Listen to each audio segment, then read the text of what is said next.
I mean, Invisible Man. Hey, that button worked. Are we all here, gentlemen? Meep. Present and accounted for. Okay, let's do it. You can count? Holy Everyone shit. thinks because you're a zombie, you don't know good coffee. Well, they're wrong. There's only one brew that gets my seal of approval. Deadly Grounds coffee is my guilty pleasure. The aroma is so intoxicating. It brings all of my neighbors out of the woodwork.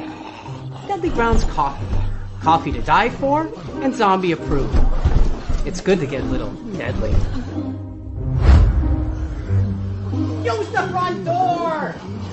Oh, they're so disgusting.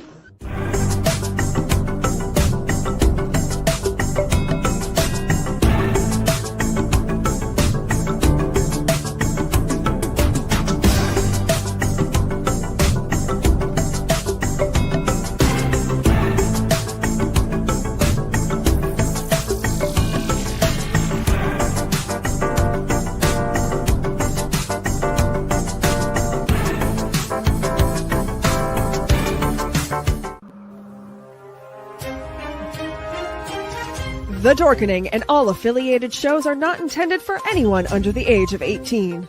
The following may contain discussions or scenes that have adult situations, graphic violence, nudity, strong sexual content, and graphic language.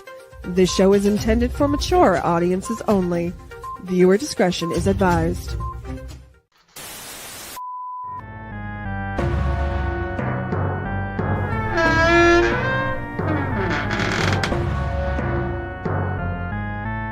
Greetings and salutations, my wonderful freaks. I am your Uncle Necro, and I welcome you all to the Tomb of the Terrible. It's the show in which I get to lovingly assault your senses with B-movie madness.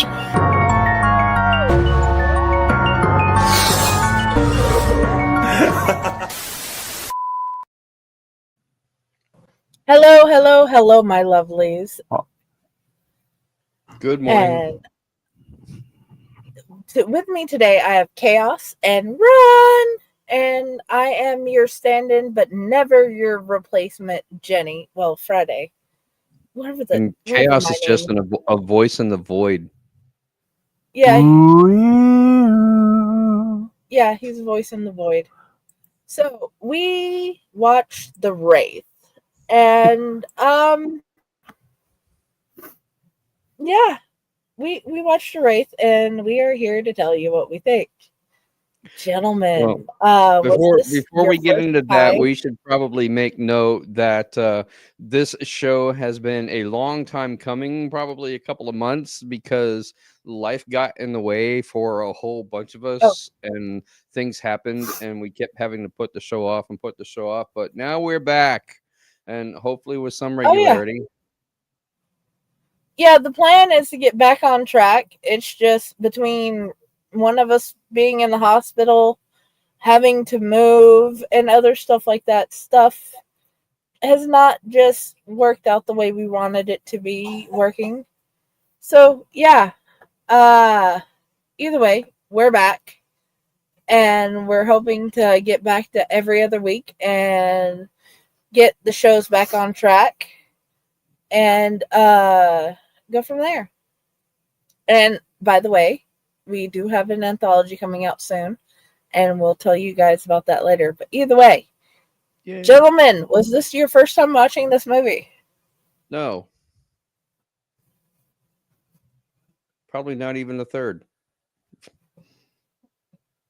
Actually, I think it was, because I don't remember this movie despite it being as old as it is. I honestly can't tell you, because I watched all sorts of sci-fi and other types of movies when I was a kid, so I can't remember, so it might as well be my first time. So, okay. Anyways, Beast. What Beast? Yep, you're the Beast, according to your shirt. Hey, Beast. But not Mr. Beast. That's an entirely different YouTuber. No. We're gonna call you the Ron Beast of Ron, or Ron of the Beast, or the Well, Beast that is you Ron. can call me Crazy Cooter since that's the character I'm playing for this haunt season. Crazy Cooter's Cryptid Tours. We got all kinds of cryptids coming around here. And we got the beast right here. Bring out the beast within, baby. Oh, yeah. Beast formerly known as Ron. Yeah, right. Okay, Crazy Cooter, what is your initial thoughts about this movie? So I remember watching this as a kid when it first came out. We were one of the very few people on our block to have a satellite dish back when HBO and Cinemax and all them pay channels were still free. I vaguely recall watching this movie at that time on satellite on HBO. And I thought it was a cool movie back then. And I still think that it's a good concept for a movie, but I think my opinion of it has slightly changed, which we will get into. But overall, I think it was cooler back when I was a kid and didn't really overanalyze things. And now that I'm older and, it's my job for the show to actually analyze movies, it makes a big difference. But it's more nostalgia than anything. So I can watch it and I still find it entertaining just purely for that aspect. And so this movie I have seen a couple times, and my overall opinion of it still has not really changed as many times as I've seen it.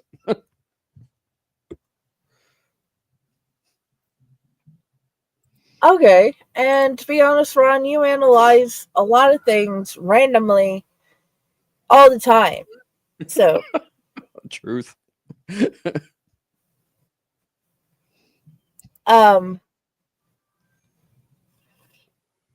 So, Josh, what were your initial thoughts?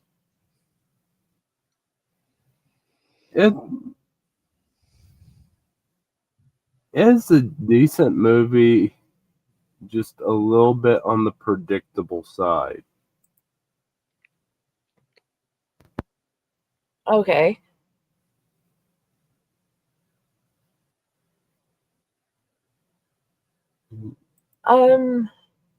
Anything else to add? Right offhand.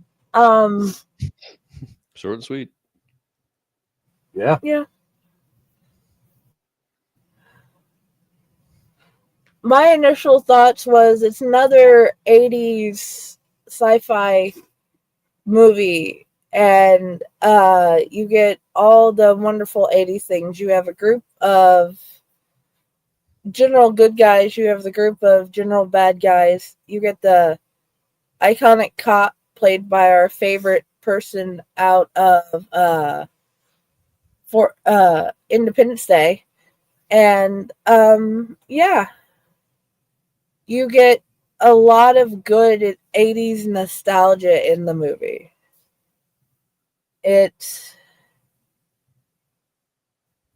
That would be my initial thoughts on that.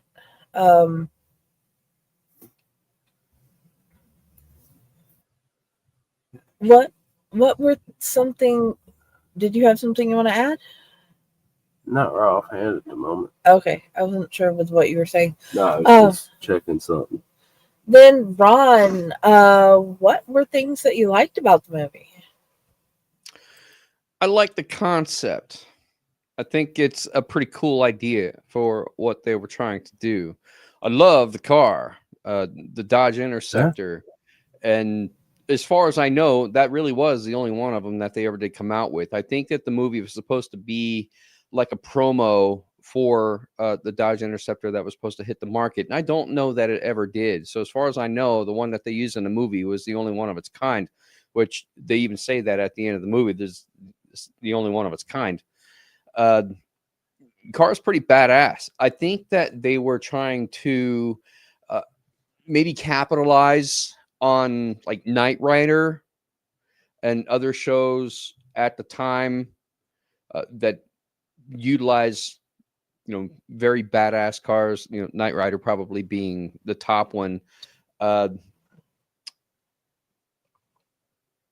car itself has some interesting qualities, and that gets me to my over analytical points, which we can delve into a little bit later. I like Charlie Sheen in this movie. I think he's good for the character, for playing Jake. This was before he started getting all wrapped up into drugs and really sort of losing his mind and going off the deep end. This is back when he was still clean, still young. And you can kind of see in his youth, just how much like he and Emilio Estevez are related, because they almost kind of look alike in this movie. I like this character. I like the storyline, but they don't really give a lot of information about what actually is going on. The drag race scenes, those are pretty cool. And again, they also bring up questions. There's just a lot of really unanswered questions in this, but overall, I think that the story holds together pretty well. And there's a little bit of homage to maybe some other movies that were happening at the time. What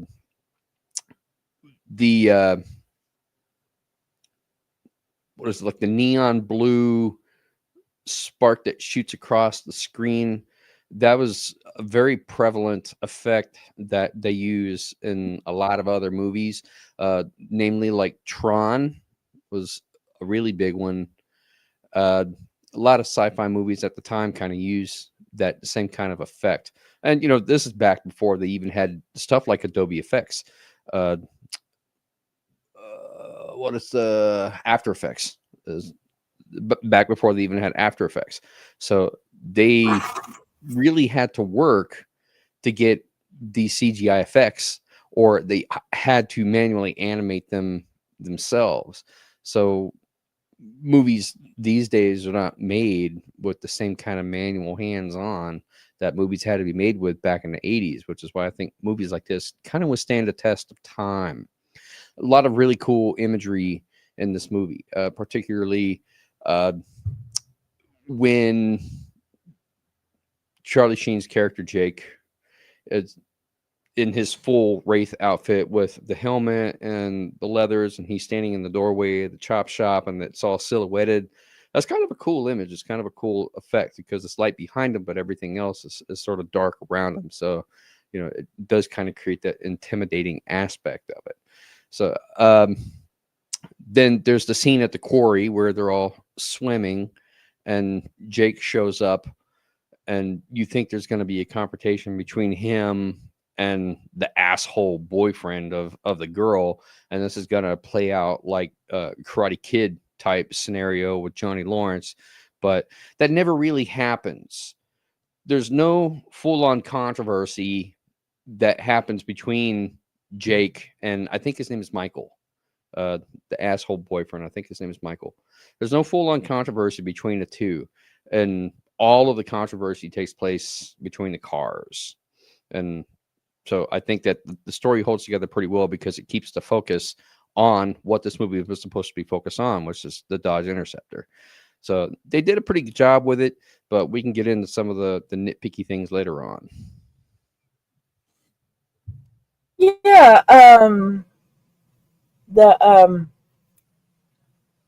dang it, I forgot his name. The guy in the Mummy movies, Brendan Fraser, was talking about how even when those movies were made, they had to think out and choreograph everything down to the tiniest step to make sure they could work the CGI around it.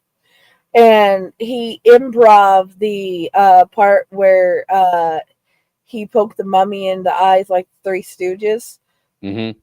And he heard them having a conversation. I was like, can we do that? I think we can do that. I want to keep that. We got to figure out how to do that. And he's like, I can hear you. And they come up to him and say, hey, we can find a way to keep that in the movie. That was funny. I want to keep that in the movie. And that was one of the coolest things to think about, how now on your cell phone you can do 100 times easier anything CGI and AI based compared to what they were doing in the movies, even when they made the Mummy movies. Yeah, they were still using mocap suits back then, but the technology that they had still isn't as good as the technology, of course, that they have now, and all the stuff that they can do with mocap now. Because now you can do thousands and thousands of reference points in your mocap suit to get realistic movement and action from the character. And I don't even think back then, like, they were really using a lot of green screen stuff. So, they would have had to film all of this live. So I think this movie takes place in Arizona, in the desert of Arizona. So if they were going to do something like that, they would have had to set all of that stuff up, out there in the hot sun and get it right and do however many takes to get the one that they need just for the movie, Oh yeah. So it's definitely a different type of movie making, which, nowadays would be so much easier. But when you have to do it live like that with real actors, and you have to plan for those type of CGI effects to be added later, that makes it a lot harder, which is why, these kind of movies, they're still with us today. Oh yeah. That's one of the cool things to think about these type of movies. Joshy? Before I get into mine, I'm going into what you said earlier about the Interceptor. Here's a little bit more information on it. The Dodge M4S Turbo Interceptor was originally designed as a pace car for IndyCar by Chrysler and PPG Industries. And there were a total of 9 actually produced, 4 functional and 5 non-functional units. So a total of 9 units were ever actually produced. Could you imagine how much one of those Interceptors would be worth today if you actually had one? If there was only 4 functioning ones, imagine how much that would be worth. By now, our price is $500,000. Well, $1,000 shy of $500,000. $499,000. That sounds about right. Yeah. At the time of its production, it was going for $47,000, which was still an expensive car way back then, especially in the 80s. Insane back then. Okay. Anything now about the things you liked? Well, as we've all said, the car, it was a very nice car. I liked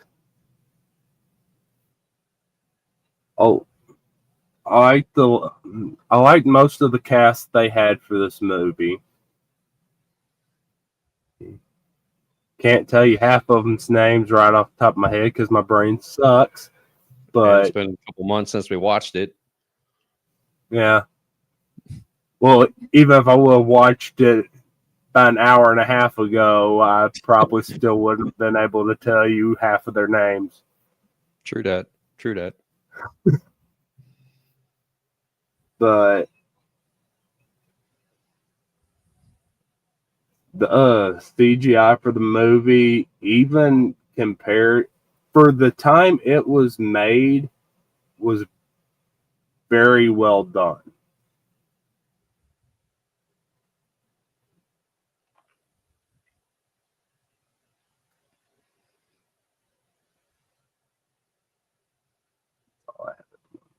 Okay.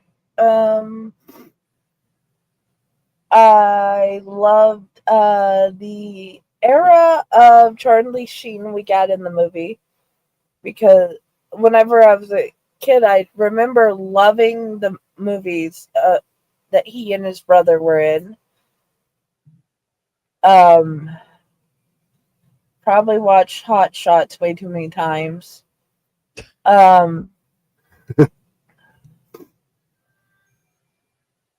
The movie had a general plot we could follow, and that's always a good thing. Yeah.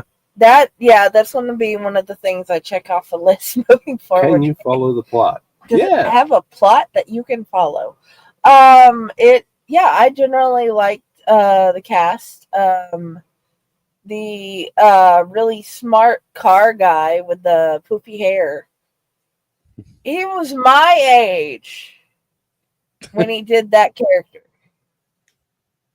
And that was interesting.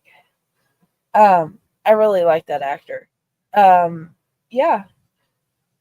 For the 80s, it was a really good movie, and it generally has withstood the test of time. There are a few things where it's like, how does that work? But then again, movie logic. So yeah.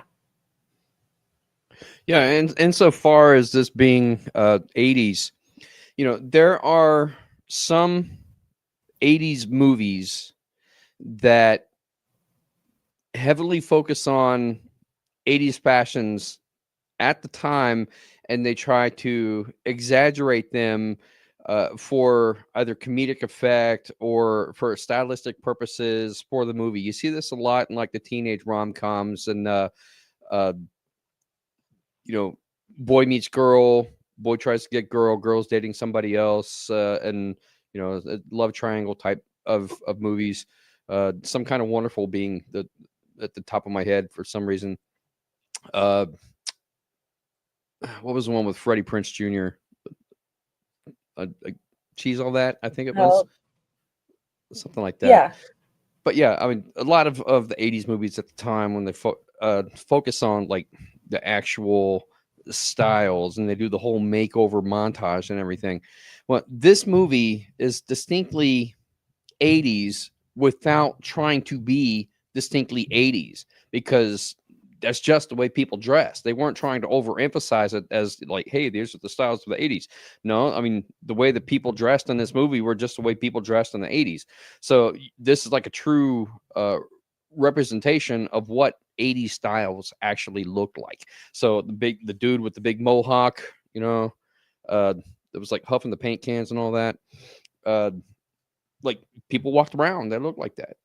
The leather vest over denim jackets and all the piercings and high top shoes with the pants tight rolled, things like that.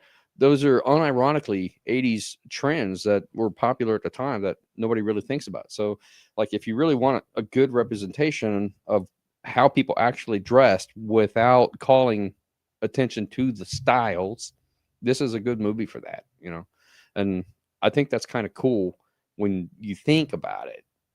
They're being unironically 80s without trying to be 80s, because with the whole car being futuristic and all of that, it sets it in the here and now, which makes the car an anomaly, which is what it's supposed to be. So again, it makes the attention on the car, which is what they're trying to do to advertise the Dodge Interceptor. So I think that's pretty cool, and I just got off on a tangent, didn't I? I didn't mean to. You're good at a tangent. We're good. We're all good. Okay. I guess, what were things that you didn't like about the movie? Oh boy, here we go. All right. Since the first time I watched this movie as a kid and the number of times that I have seen it since, this movie still does not make any sense to me. And for the longest time, I couldn't figure out why? And now that I overanalyze everything, I think I have a better grasp of why this movie irks me so much, why it confuses me. To me, this seems like a classic case of two figureheads, two production leaders in this movie that had distinctly different ideas, and both of them are competing or rivaling to see whose idea will come out on top. So ultimately, both ideas end up getting used, and it muddies the plot.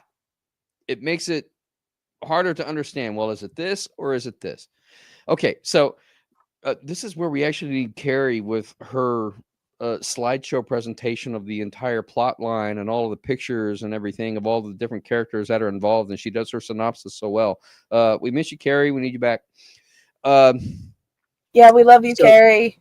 Our main character, Jake, played by Charlie Sheen, is what? He is another incarnation of an original character named Jamie, who was beaten to death by Michael, the local bad guy, boyfriend of the main girl. So, okay, is the Wraith back from the dead? And that's his deal? Or is he an alien from another planet? Because with the way they're using the CGI effects and the way that he says, I traveled a long way to get here. And then at the end of the movie, when you kind of see him disappear off into the sunset on the motorcycle, is he an alien? You know, was he given a... So that calls into question, was Jamie an alien? Now, they only show Jamie once in the movie, and it's a completely different actor, and it's during the scene where he gets beat down and killed by Michael.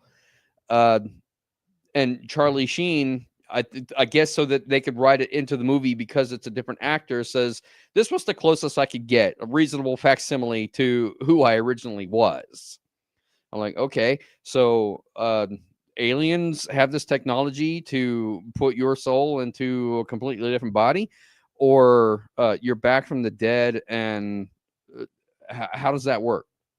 So it's a little confusing because I'm not sure if he's supposed to be reincarnated as the spirit from beyond the grave, or if he's supposed to be like an alien come from another planet, which would call into question whether or not Jamie was an alien all along. We just don't know it. So that's why I think that there were like two different creative heads for this movie, and they both had these ideas that they wanted to get across, and they just keep conflicting with each other so that nothing is ever explained. We don't know what the full range of Jake's powers are, or is he able to do anything when he's outside of the car? Where does the bike manifest from? Where does it come from? Is it just a car in a different shape, a different manifestation? Because we see him on the bike, we see him in the car, but we never see the two together. So when he's in his Jake form, he's outside the car, he's got the bike. So is the bike the car? It never really explains where the bike comes from. Okay. But when he's in the car, he's always got his helmet on. So we never really see him as Jake. And there's so much that I don't really understand. There's too many questions because of the competing plot lines that I would have liked to have seen the storyline written out a little bit better to explain what exactly he is. Where is he from? We know why he came back. We just don't know how he he came back? Did he get special permission from the, beyond the grave, from the or from his alien superiors to be able to come back? Did he run away? Did he steal the alien technology, the car, and bring it to this planet to enact his revenge? Because every time they have a drag race where he's against one of the guys and then he turns so that the car T-bones him and everything explodes, then the car remanifests itself with no damage whatsoever. And Jake never takes any damage either. So how is that? Because of the alien technology, or is it because it's supposed to be something spectral, that's allowed because he's reincarnated from beyond the grave? I don't really understand the logistics behind this. And if they explained it, then I could go, oh yeah, okay, that makes sense. I get it. But there's really no explanation whatsoever. And it's so vague when they do it in the movie. And I would really like to see more of that.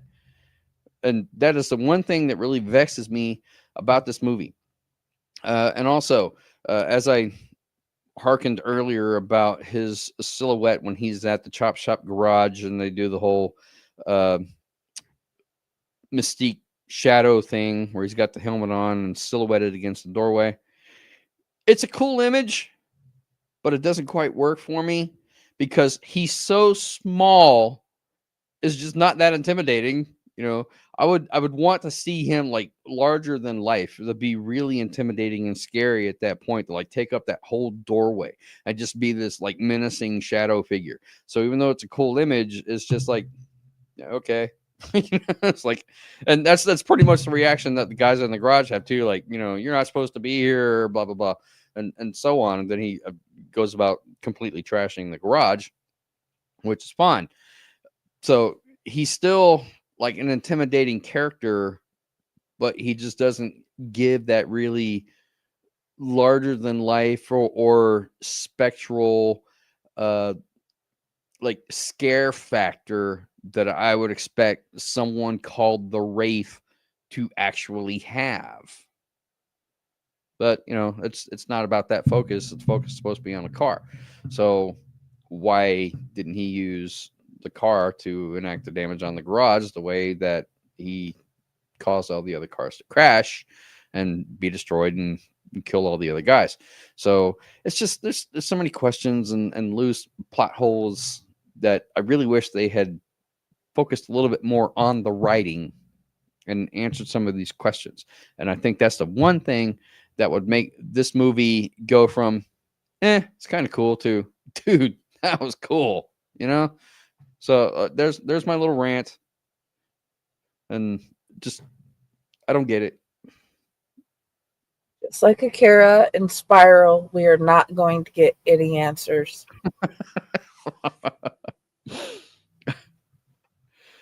But there you go.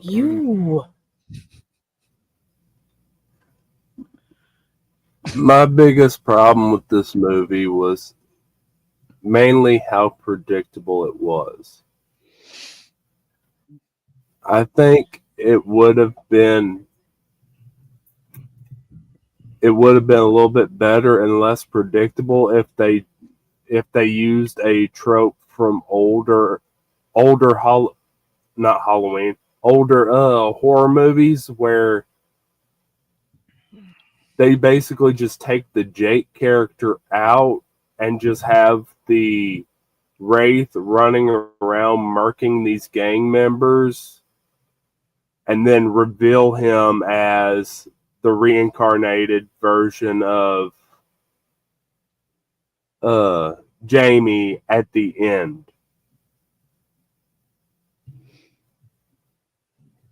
It would have been a little less predictable and a little less confusing. That's where Ron's thoughts on it being a two-sided movie.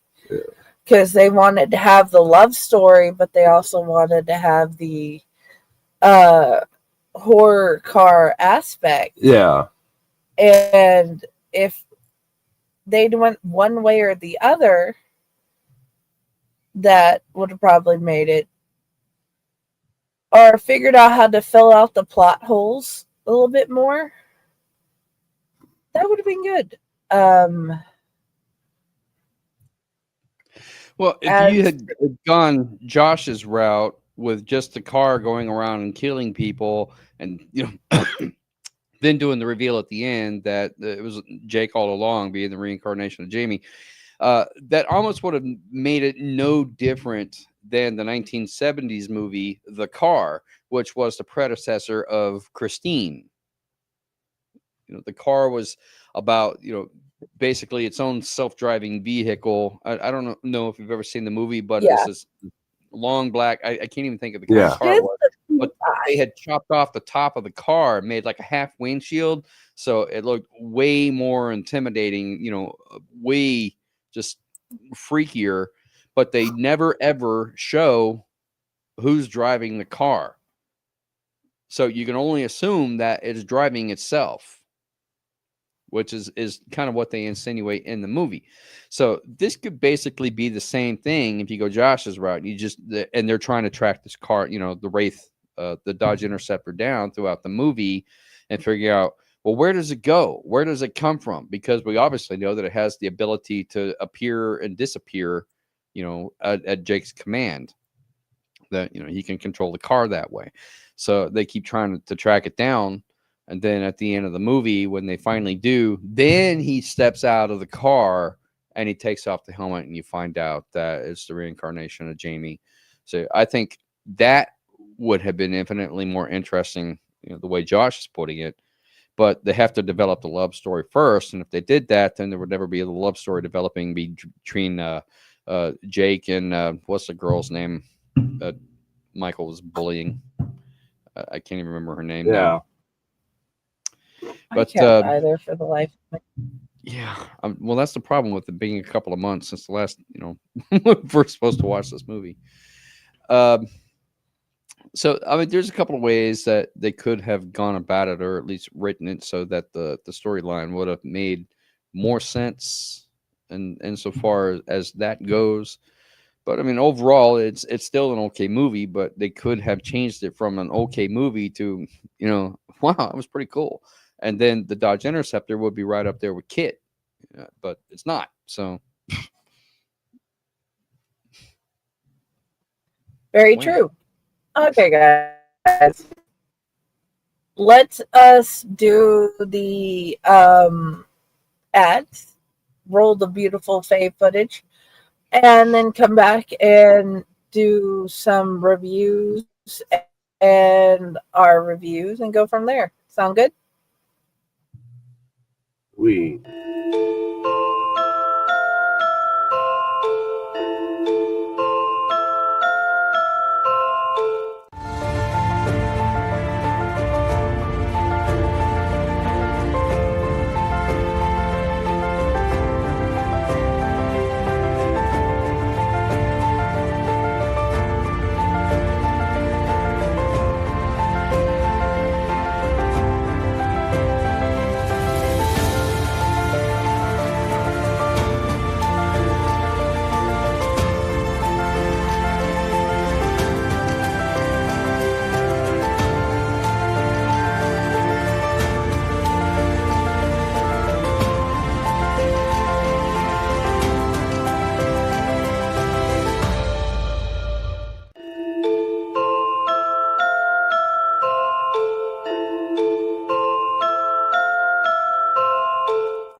Greetings and Shabibans. We are the Retro Reductibus Cephala Podcast, a long-form bi-weekly show that celebrates all the things that made growing up awesome. Well, that sounds good, but I don't know what all those words mean. I think what Parasite Steve's trying to say is that on Retro Reductibus, we explore a range of retro goodness, from toys, video games, and movies, to cartoons, and even snacks and school lunches. Oh. And we do it all with a positive spin, a slew of killer guests, and some very adult language. And you know what else is cool? No. This crazy show is part of the Door King Podcast Network with new episodes every Technical Tuesday. What's that? And if waiting 2 weeks for a new episode gives you a sad, know that we drop bonus episodes all the time, like the off-format Crow's Nest and an interview series we call The Brig.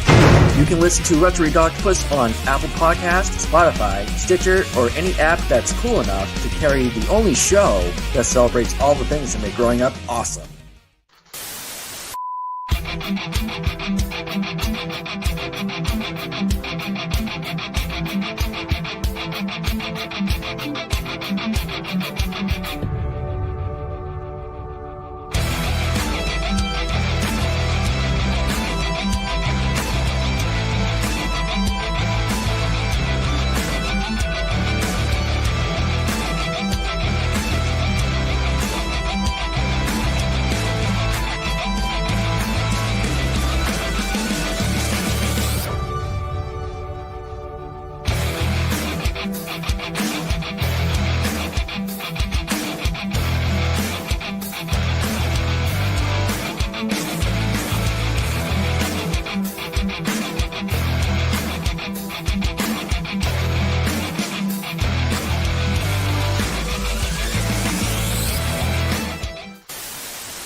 And we're back.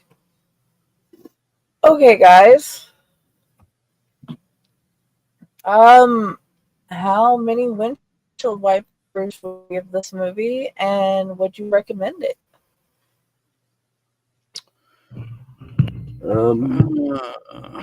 Go ahead, Josh. You go first this time.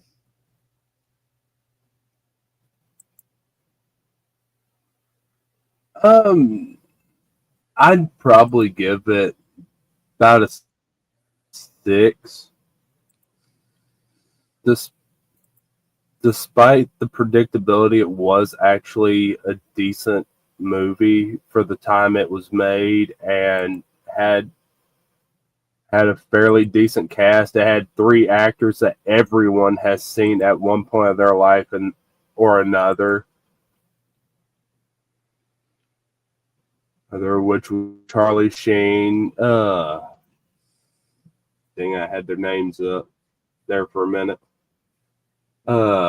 Randy Quaid and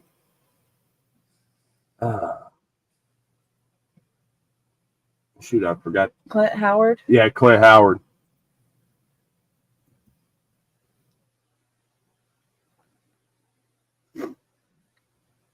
Okay. And as far as recommending, yeah.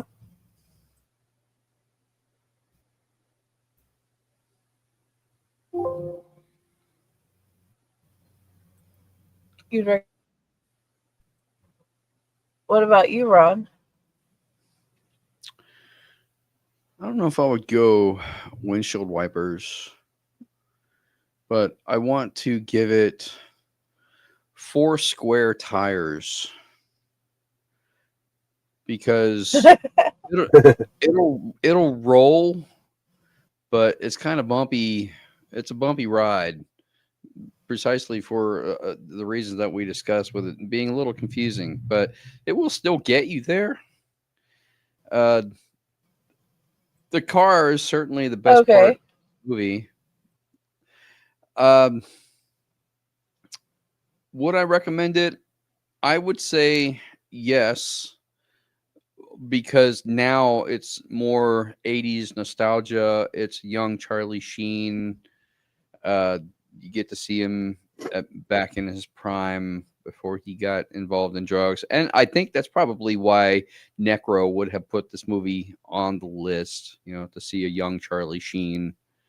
And the movie's not terrible, but it's not the best it could be. And that's sort of the area that we dwell here on this show. If you take a look at the movies that we've watched, that seems to be our little, our forte, movies that could be better, but aren't. So yeah, I would recommend it. And I'll give it 4 square tires. Okay.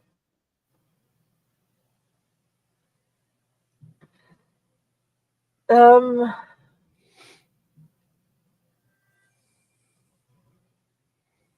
think I go with the 4. And I can honestly say, yeah, I've definitely seen better Charlie Sheen movies. I've seen more ridiculous Charlie Sheen movies. And Well, he does do ridiculous better than he does serious, to be honest. to anybody that'd like to see 80s nostalgia, I'd recommend it. Do we remember if we did the movies Munchies? Movies Munchies? I don't know if we've Yeah, ever the done movie that. Okay. So we haven't done Munchies. I don't think we've done Full Moon High, or have we done Creature Cabin? We've not I done think so. either any of those. This is the first Charlie Sheen movie You don't that remember? I've done since I've been on this show. Oh. No, I'm not talking about She's Charlie. I'm looking at the wheel, man. seeing what to take Oh, the off the wheel. wheel and what needs to stay on. Okay. Because I have, my will needed to be updated. Then no, we haven't done any of those movies.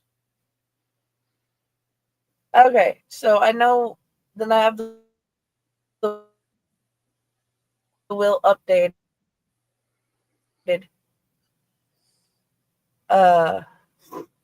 Then let's see.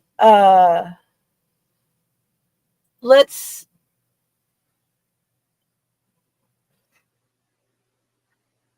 become okay. Some of the trivia for this movie, because of the tight timing window prior to filming Platoon, all of Charlie Sheen's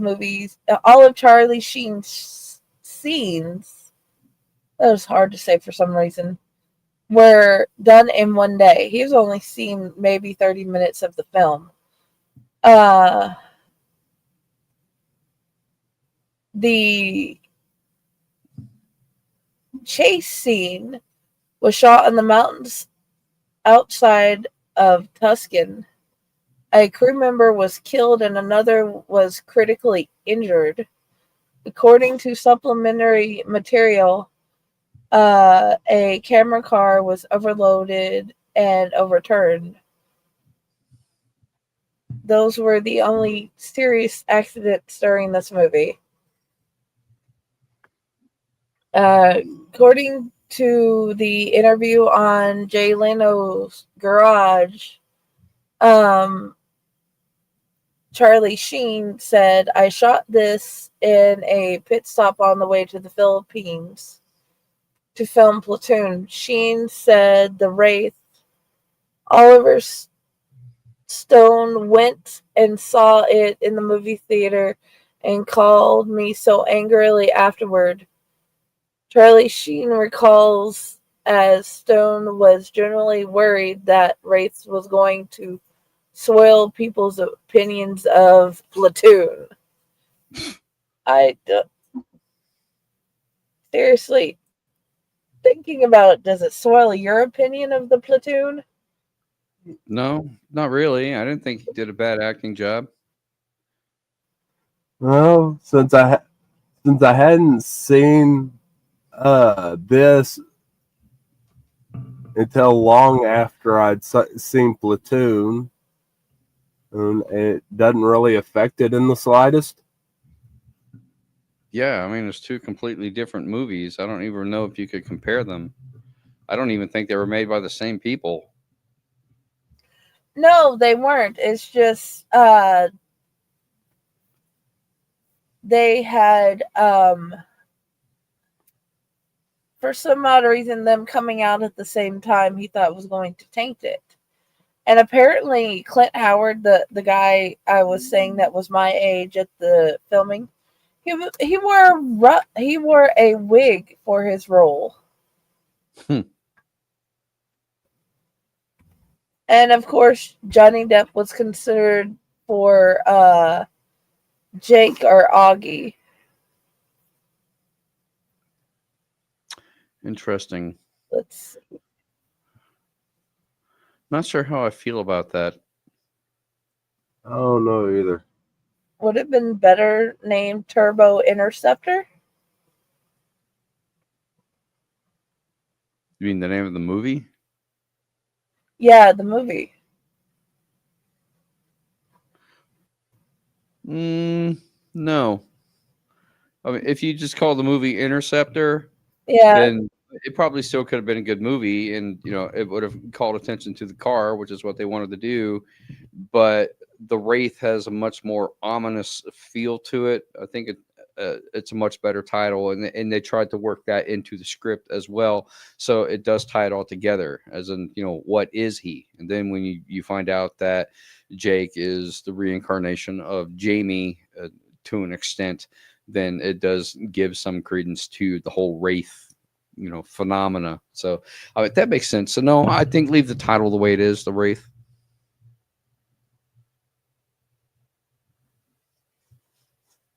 Yeah.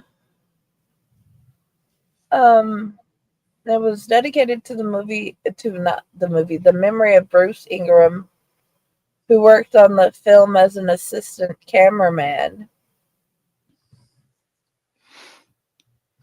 It was filmed in January. Okay. For the reviews, this one was very enthusiastic. The Wraith is an interesting blend of fantasy, action, and drama. Fantasy, action, drama, romance, and even a bit of horror, while at the same time being a vengeance movie. The classic 80s movie made the futuristic car, a Dodge M4S, a household name for the time of its release. Interesting also how elements of the film are so familiar with the Fast and Furious franchise, which makes me believe the writers of the original Fast and Furious based their film on the race. Could this indeed have been the inspiration?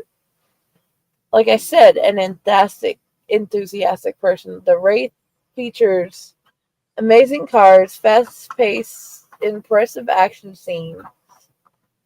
This will no doubt be a feast for car enthusiasts.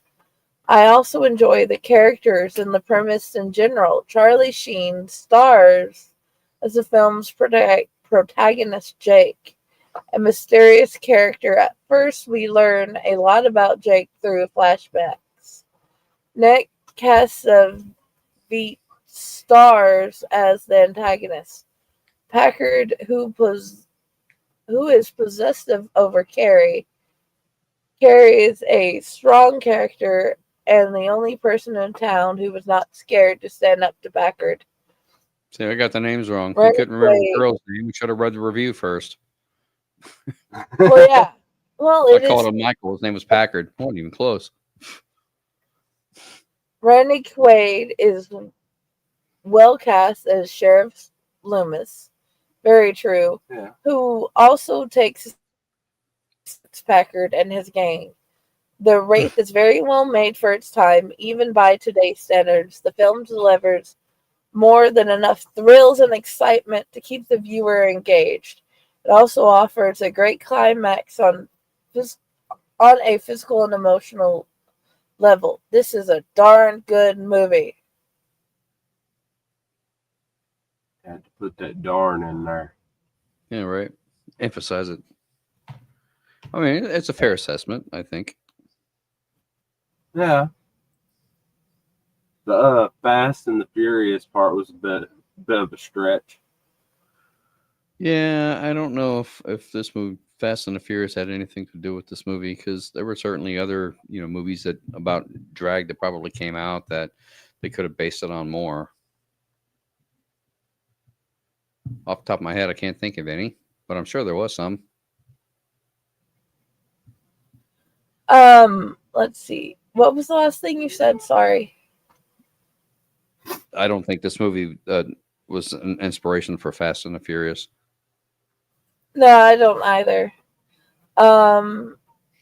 another one says, if you like underrated movie, those movies from the 1980s enjoyed the movie Crow, of which this movie is very similar to. You will like this movie. This is there. It's very hard to read the sentence. There are a lot of critics of this movie, but everyone I have ever known has seemed to like it. He owns the DVD and the Blu-ray version. There are some similarities between this movie and The Crow, since it's someone coming back from the dead to exact revenge. So yeah, I can see that. But The Crow was much more well thought out, and I think it's probably because I think it originated from a comic strip, so they had more source material to work from. Okay, well, very true. I love watching how we got rid of the bad guys. And the last one I'm gonna go with is, it says, I forgot to look at BNS about movies, didn't I? Let's find out.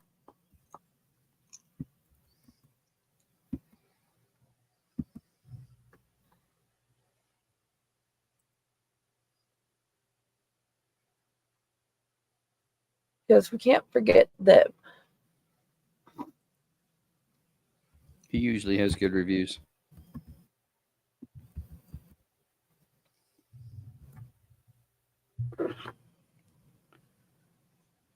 There we go.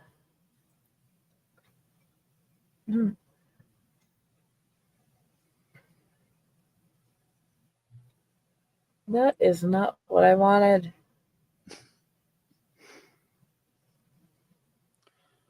How many other Wraith movies are there? No, I accidentally clicked the one above it. 1 second, and then I'll read it. Okay. Today's Scarecrow Psychotronic Challenges 27 Modem Oneris, a movie about transportation methods. A car, rollerblades, a broom, a flying saucer, whatever gets you there. I've been wanting to talk about the Wraith for some time, so this is a perfect opportunity. In another version of our reality, the Wraith was the Top Gun of 1986. People are still wearing t-shirts of it, dressing up in costumes at cons. I have an amazing Jake Casey action figure on my shelf. As bright lights descend from the heavens, shades of the Visitor, an all-black Dodge Turbo Interceptor comes to life, along with a black garb driver. Welcome to Brooks, Arizona. This is where Packard Walsh Nick. I cannot say this name for the life of me. That's what's tripping me up. Nick Kazep, son of Gina Rollins and John Kazavetz, excluding per sexual menace, leads a gang of car thieves that race people for pink slips. Everybody and everything is his property, mainly Carrie Johnson, who doesn't remember Packard killing her boyfriend, Jamie Hankins. That's when Casey arrives on a dirt bike. He's instantly befriends Carrie and Jamie's brother Billy, who both work at Big K's, a local drive-in burger joint. One day, while they swim at a local river, they both notice huge knife scars on Jake's back. The Turbo Interceptor starts to take over Packard's races. Its driver's face never seen, his body covered in armor and metal braces for reasons unexplained. Everyone who races the Wraith, as he comes to be called, is killed, including gang members Augie Fisher.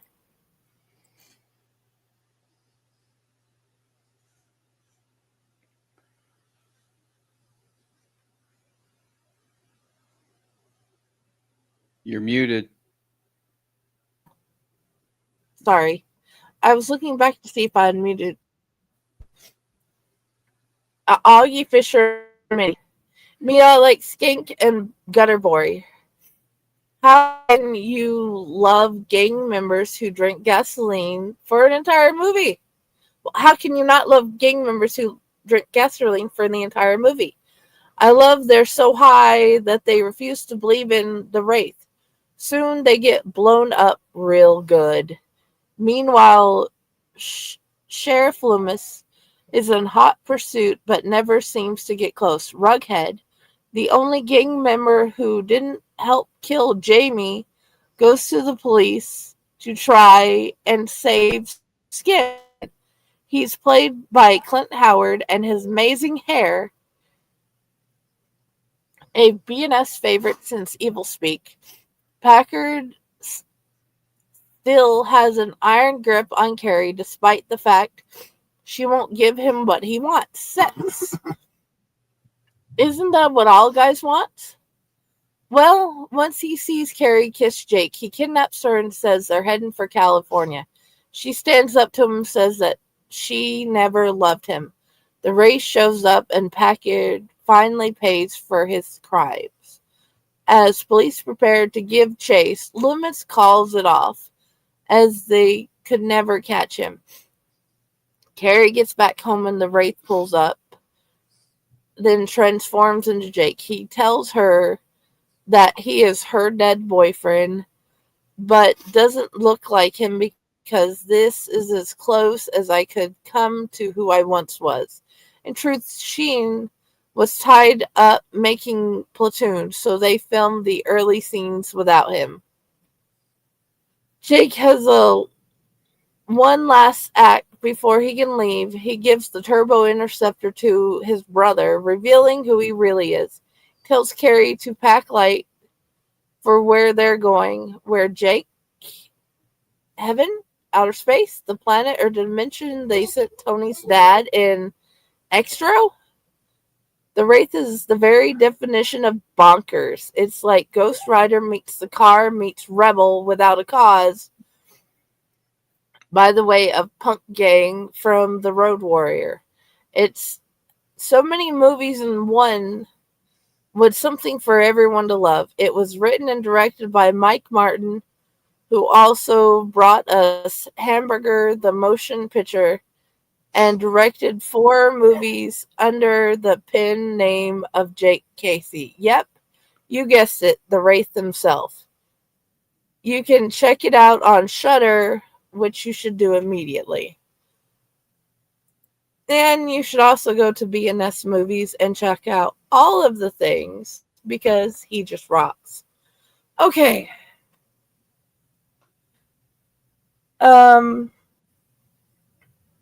Let's see. We should probably do the wheel, huh?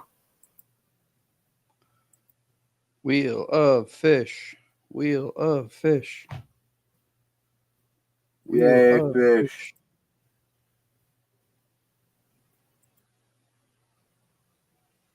Let's do. I like fish. Why is Necro staring at me with his There one we eye? go. I don't know, but can you see the wheel? Arg. I see the spinning wheel, but not the wheel. Like it's trying to load a wheel, but the wheel's not there. There's a wheel, and it's only got 3 movies on it. I think. Yep.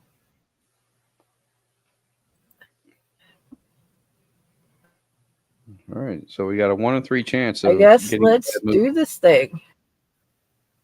Yeah, it should have more. I don't have Carrie's full list. Creature Cabin. 2017. Alrighty. I kind of have to wonder if that's going to be anything like Cabin in the Woods.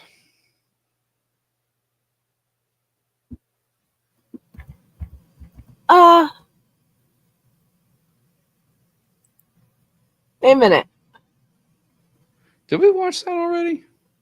You asked that earlier. Now I'm wondering if Yeah. I think we already did that one. I think we're gonna have wasn't to that the redo girl that. in the rock and roll Yeah, band that was got the one with fired? the and upside they- down. She was like in the rock and roll band and That she was got the fired. one where everybody was and being everybody dies. hypnotized by the upside down noodles. Yeah. Well, that was Tarnation.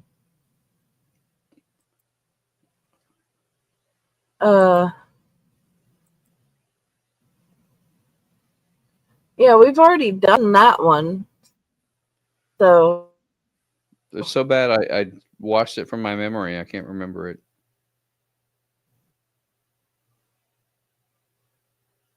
share they Oh no, that was the weird unicorn. Yeah, the evil unicorn thing.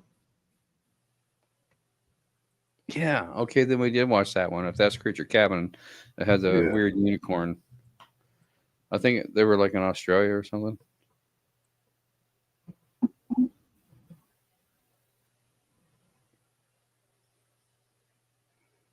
yeah. All right, now we got the spinny. So we have a 50-50 chance of getting a bad movie. Yeah.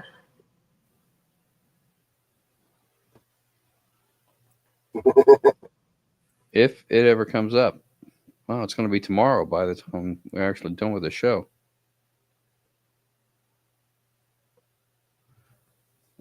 Yeah. My internet's being stupid. Apparently. Okay, Full Moon High.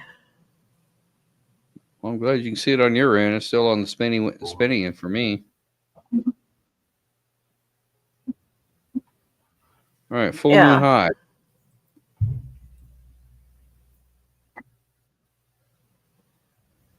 Yeah, I don't remember watching that. I don't know if I've seen that one. Sounds like a werewolf movie. So, to be or not to be? Voodoo, Amazon Prime, YouTube TV. Does not look like it is to be. Doesn't look like it's on Tubi. No. I'll find it. Okay. Because I don't even know if it ever showed up that you guys could see the screen. No, it's still on the spinny. Below. Yeah, my internet's just not happy with it. Amazon Prime Video, Sling. Yeah, it's looking like YouTube. it's not to be. Oh, well. To be. To be or not to be? That's the question. Not to be.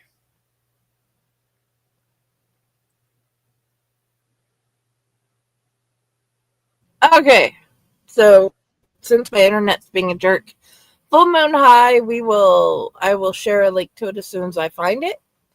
And it will be in the usual group. Ron, where do you want to be found? Well, you can still find me on my author page on Facebook, Ronald W. Gillespie Jr. -author. Like it says there. I am still working on a web page, which is sort of there, but not there. I haven't done any work on it lately because we still can't figure out the whole email issue with it yet. So it's sort of on a hiatus until we get all the issues worked out with the actual server. Until then, I'm continuing to write. So you can find me on Fakor. You can find me on all along the Watchtower, and send Friday a message, and she's the number one Owlite cosplayer here, so she can get in touch with me.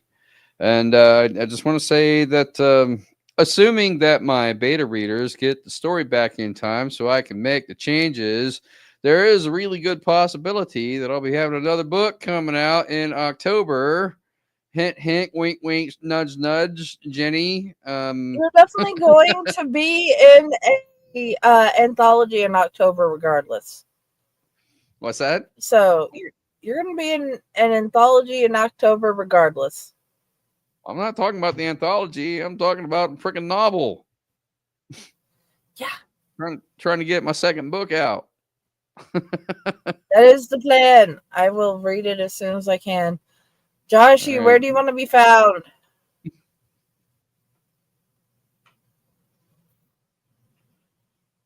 Find Friday.